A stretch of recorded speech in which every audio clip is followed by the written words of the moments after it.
Hello and welcome to the Heat Check Miami Herald's Miami Heat Show. I'm David Wilson. I'm joined, as always, on the other line by NBA Central's own Anthony Chang. Anthony, what's going on?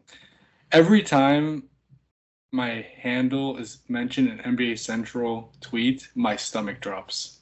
You get It's the like little one of the worst. notification, right? Like NBA Central has mentioned you in a tweet.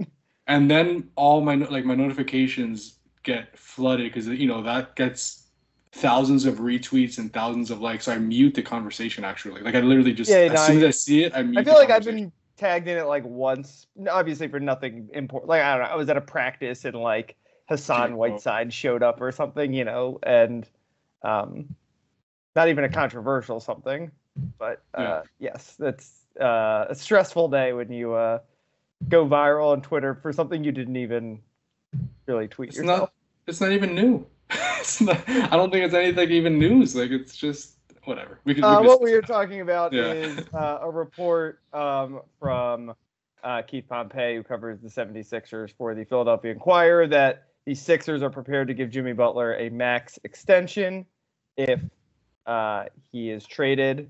Anthony didn't even report anything, added context to this, noting, as Anthony said, what we have all known for a long time is that Jimmy Butler wants a max extension this offseason. He would prefer it to be from the Heat, but above all else, he wants that max extension and that he can become a free agent if he declines his player option next offseason. Like you said, it's not anything new. I think the and it's honestly the Keith Pompey's report is not even surprising, but Right. it's notable that they put it out there, right? Like that report is not getting out there if the Sixers don't want it to be out there. Um, I think it. That one, I think their fans are a little frustrated, right? And it shows that they're going to try to be aggressive this offseason. And two, it reminds Jimmy Butler, not that a report from the Philadelphia Inquirer alone is going to do this, but that if he's a little unhappy with how things are in Miami, there's other options out there for him. So you're not surprising news, but I think noteworthy that it's out there at all.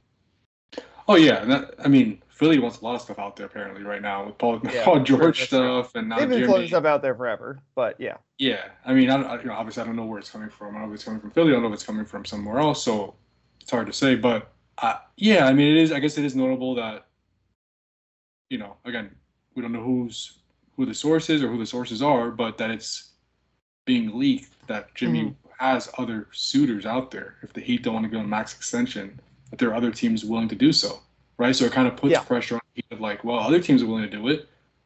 The team that I helped lead to two NBA finals and three Eastern Conference finals, they're not going to give it to me. Mm-hmm. I should be more valuable to them than any other team, Yeah. right? Because I've established myself as one of the best players in Heat history. So it does put pressure on the Heat. Does it mean the Heat are going to do it? I mean, I don't think the Heat work like that, right? Like, if they're going to give it to him, it's not going to be because they see that Philly is willing to give it to him. Right. I don't think.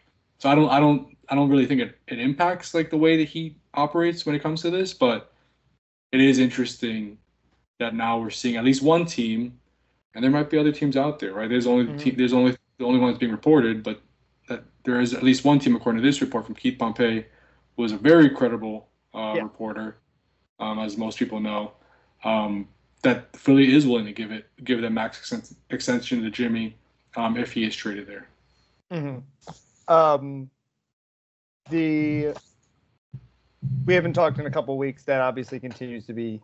I don't know. It's hard to like assess anything about this Heat offseason until we kind of know where that is going. I don't know. How we talked last time I talked was last time we talked right after. I think it was right after Pat Riley's press conference. Maybe we did one after since then, but I think if we did, it was all draft stuff. Yeah. But I don't know. We're like, what's your gut right now on the Jimmy extension situation? Do you think anything's changed? And I guess the better question maybe than what's your gut is like, I don't know. When do you think we might start to see some clarity on what's going to happen with that? Look, they can begin formally discussing the extension the day after the finals end, Mm-hmm. because teams can begin negotiating with their own players The day after the finals, kind of a new wrinkle in the new CBA. It used to be June 30th, but now you could talk to your own free agents a little bit earlier. Mm-hmm. There isn't much negotiating that needs to be done here, I don't think, right? Like we Yeah. kind of know what Jimmy wants, and I don't know if he's willing to budge. Like, oh, we'll give you, but we'll give you a little less if you're willing to do this, or maybe incentive. I don't think there's going to be any of that. I think this is kind of just what he wants, cut black and white Mm-hmm. type thing. I would imagine that the Heat will probably want to wait to see how the Donovan Mitchell thing shakes out, how the start of free agency shakes out before they address the Jimmy Butler extension. Because again, they have until next June, as Pat Riley said. They have a year pretty much to get this done. Obviously, we know that Jimmy wants it before the start of the season. But still, that still gives them a few months to deal with it. So, yes, you might start hearing some more buzz on it once the finals ends in a few weeks. But I would imagine that this probably won't pick up until after like most of free agency is done. Mm-hmm. Should we use this as a segue into last time we talked? As you said, it was all we went heavy on the draft because it was around the combine.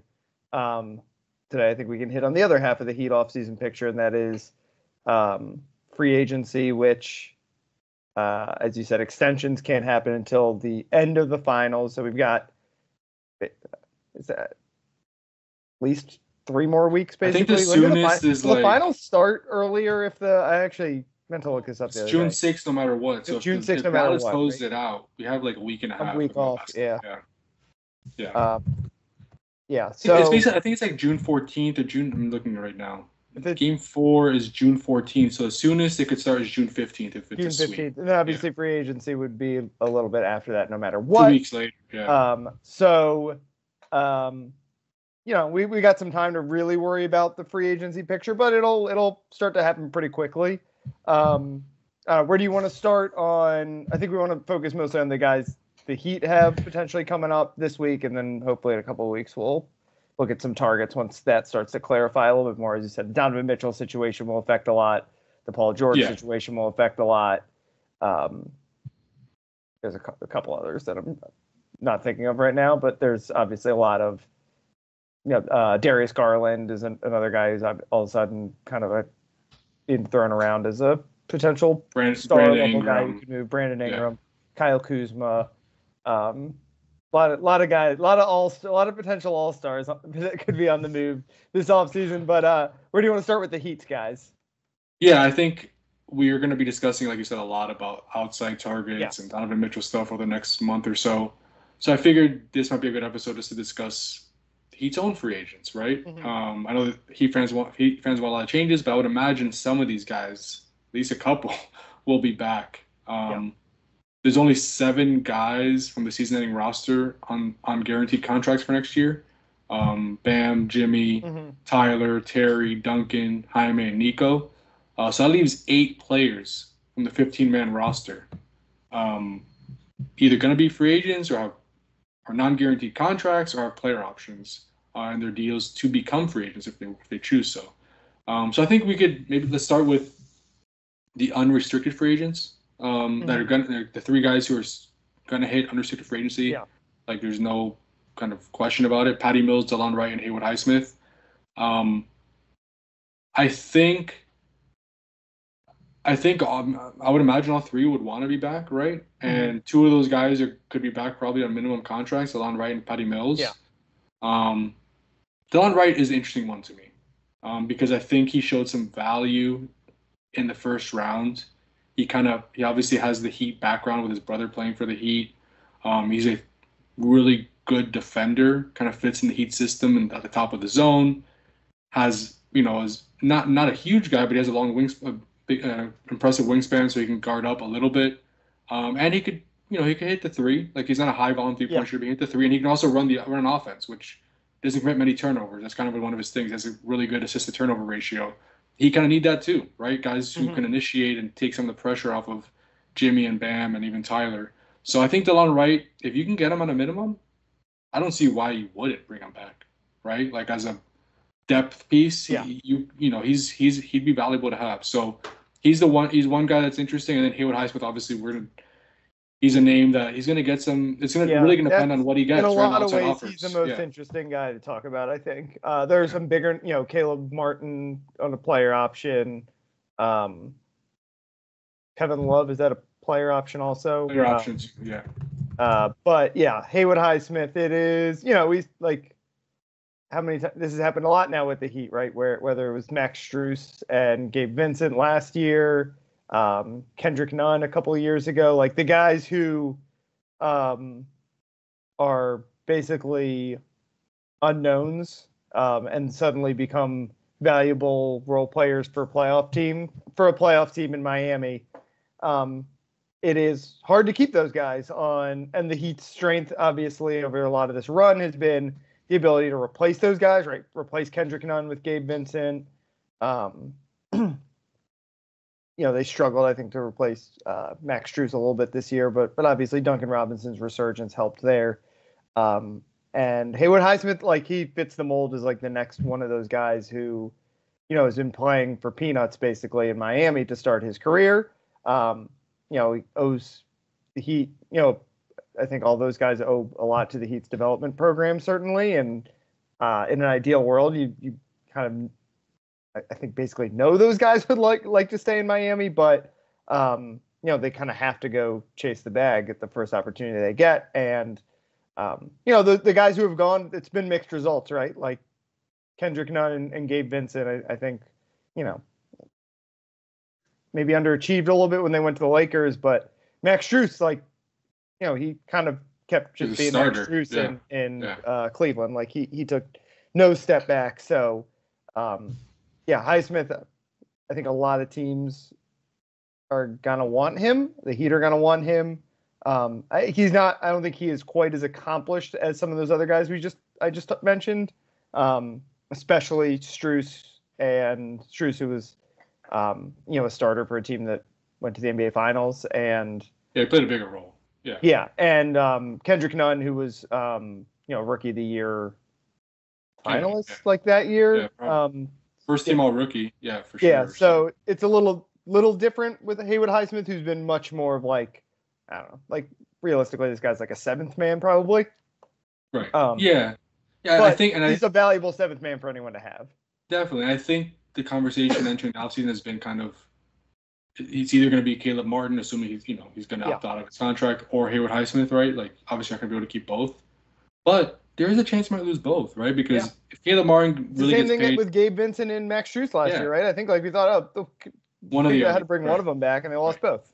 You could get priced out of both guys. I mean, the Heat are really up against that second apron. It's going to depend on what else they do to create the room to bring a guy like Haywood back.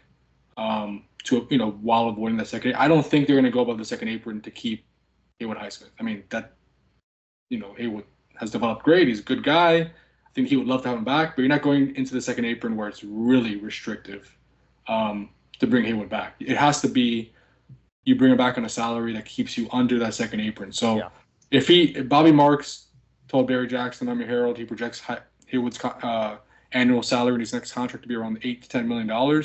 If that's the case, you're going to be in that second apron most likely, unless you're able to shed salary. So it's going to be, I don't think it's any guarantee that he's back.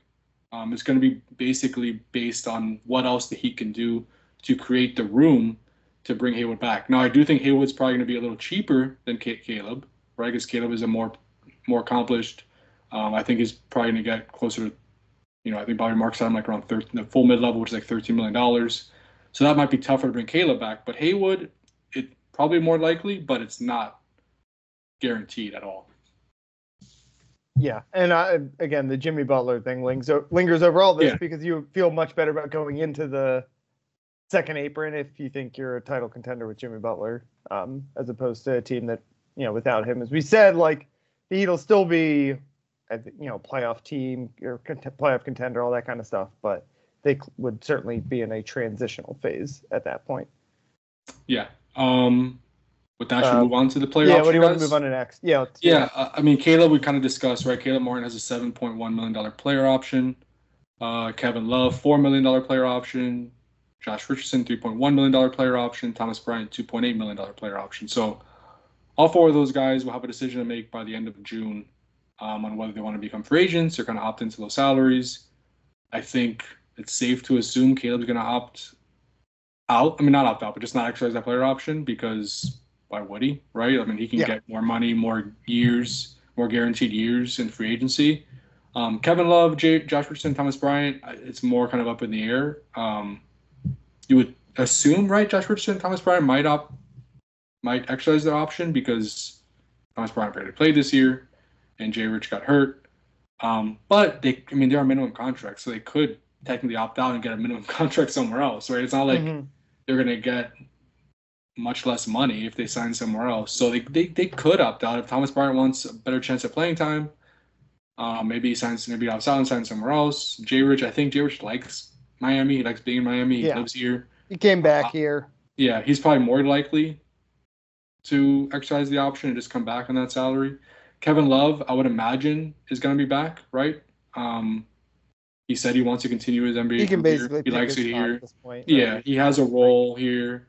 Like I think he's going to get the veterans minimum essentially wherever, right? And yeah, he's played for so long. At veterans minimum, it's it's not like it's not nothing. Yeah, his option is $4 million. Like I think his minimum is probably around exactly around that. So whether it's a little less or not, like it's probably around 3 something. Yeah. So Caleb is the only one I think we could safely assume like he's going to opt out, right? Just not opt out. He doesn't have to opt out. It's more of just opting in or just letting it pass without opting in. But he'll probably hit free agency. While Kevin Love, Jay Rich, and Thomas Bryant, I could see all three of those guys exercising the option just coming back. But we'll have a better idea in the next few weeks. That's going to be he's certainly like the best guy they're got to worry about. I think, like I said, Haywood Highsmith's the most interesting because the unrestricted just when Caleb decides what he's going to do, he's going to have an idea of what's going to happen, right? What kind of offers are out there, and whether he'll be back in Miami. Caleb Martin is in a lot of ways this year's Max Strus, I think, where he wants to be back with the Heat. Max wants to be back with the Heat, but Max admitted as much. Like when I talked to him after it all kind of wrapped up and it was with Cleveland, like he kind of knew it wasn't going to work out. Like he knew the financial situation. He knew unless the Heat dumped a bunch of salary, like they just didn't have the luxury of bringing him back, right? So I think Caleb, unless there's a big trade and the Heat are able to shed salary in it, and good for Caleb, like this means he's going to get the bag, right? After kind of earning that, the Heat are probably going to be priced out. And that's just the reality of the situation. So I think Haywood, like I said, is the most interesting guy because, Haywood and Caleb are the two big names where you're kind of uncertain about what they're going to do as far as the Heat's own free agents. But Haywood probably is more likely, like more realistic guy to come back at this point because he's not going to be as pricey as Caleb. Yeah. Yeah, again, it's kind of the drawback of the way the Heat have developed here. They have not leaned quite as heavily on veteran free agents to fill out depth as I think a lot of title contenders have, and it's worked in their benefit. I mean, for the most part, the way they've developed, not just guys like Max Strus and the guys who've become really good role players, but Duncan Robinson, whoever it might be, they've developed some really useful long-term pieces out of it, but you also lose some. It's hard to keep those guys again because they haven't made the money, and it's very hard for them to justify any kind of discount to make it work for the team because you just haven't gotten the money yet. Yeah, no, I agree. It'll be interesting to see how they try to. I think coming in this time last year, we're like, all right, Haywood Highsmith, it's his turn to step up. It'll be, I guess, Jovic. Who's going to be the guy? Is in some ways that guy, right? I'll be very interested. And again, all of this hinges a lot on Jimmy Butler and affecting what direction they're going to go from here. But I'll be very interested to see how they try to round out the roster a little bit. And it's we talked about, we think they're deeper right now than they were this time last year. They can probably afford to lose some of these guys a little bit more. Yeah, but it's hard to lose both, Kate. Unless you're signing another 3D wing. Yeah, those are your two best. Oh, not your two best wings, but kind of like your two best role-playing wings. Yeah, and especially when you think about defense, right? Those are the two defensive wings you think about when you're putting out a defensive-minded lineup. You're thinking about Caleb and Haywood. And without those guys, you're running pretty thin in that department, Yeah. right? So they're gonna have They to fill stockpiled that. a lot of guards, but not a Yeah, lot of wings. yeah, they're gonna have to find somebody in free agency to fill that role or a trade. But Or if it's free trade. agency, they don't have. I mean, they only have minimum contracts basically at Yeah, this yeah. point to offer outside free agents. So that's another thing you have to consider. Like, okay, maybe you don't want to go into the second apron to sign Haywood, but to replace them, you're only going to have minimum contracts. So that is Unless something there's a you trade definitely out there, which unless it there's a does. trade out there. Yeah. I mean, it does feel like that could be. To me, it feels like if they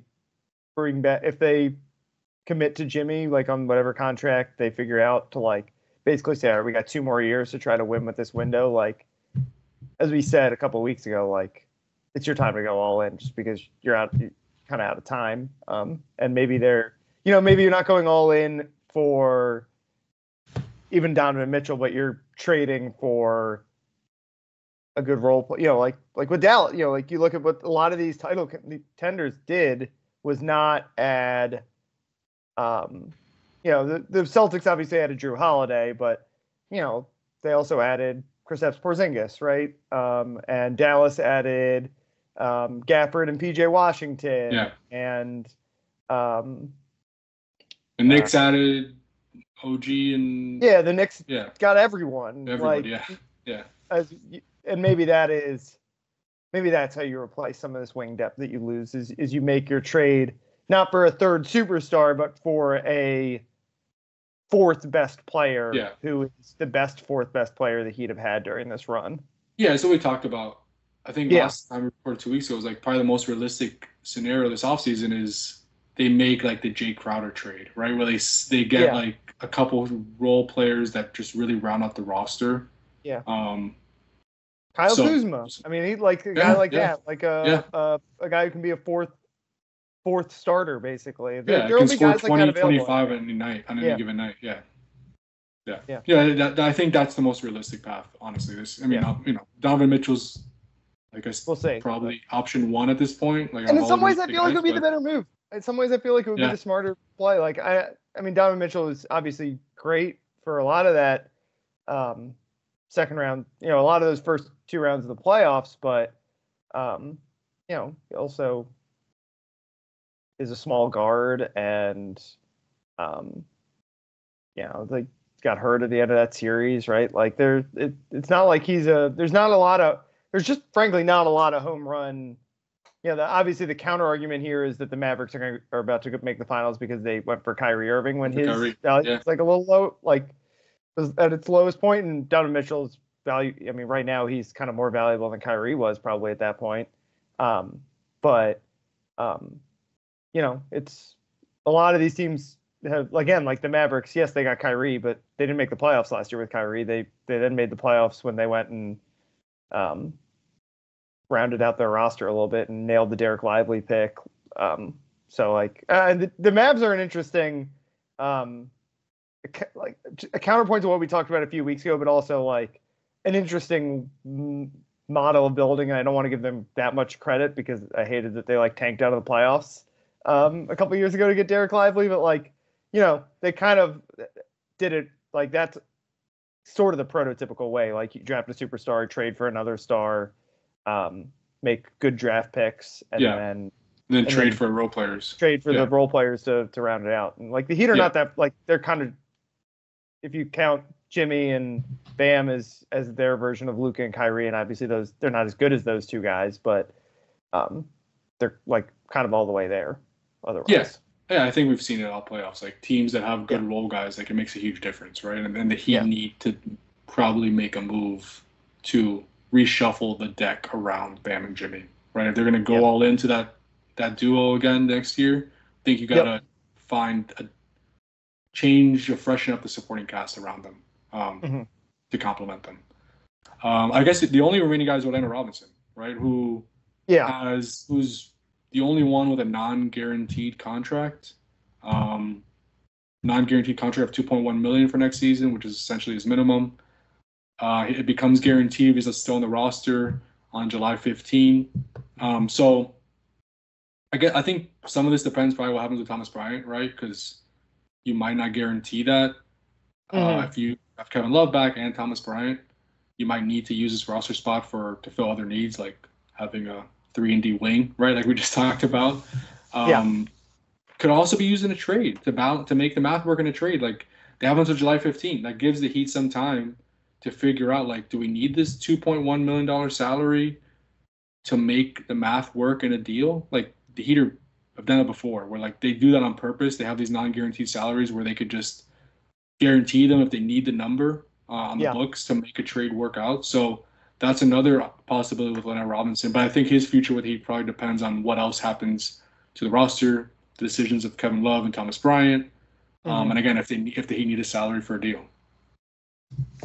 Yep. All right. I think we can close things out there. I know you got to get going.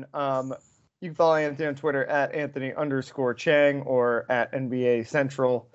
I don't even think that's the NBA Central handle, but whatever. You can follow me on Twitter. Dunk Central? Yeah, it might be Dunk Central. You're right.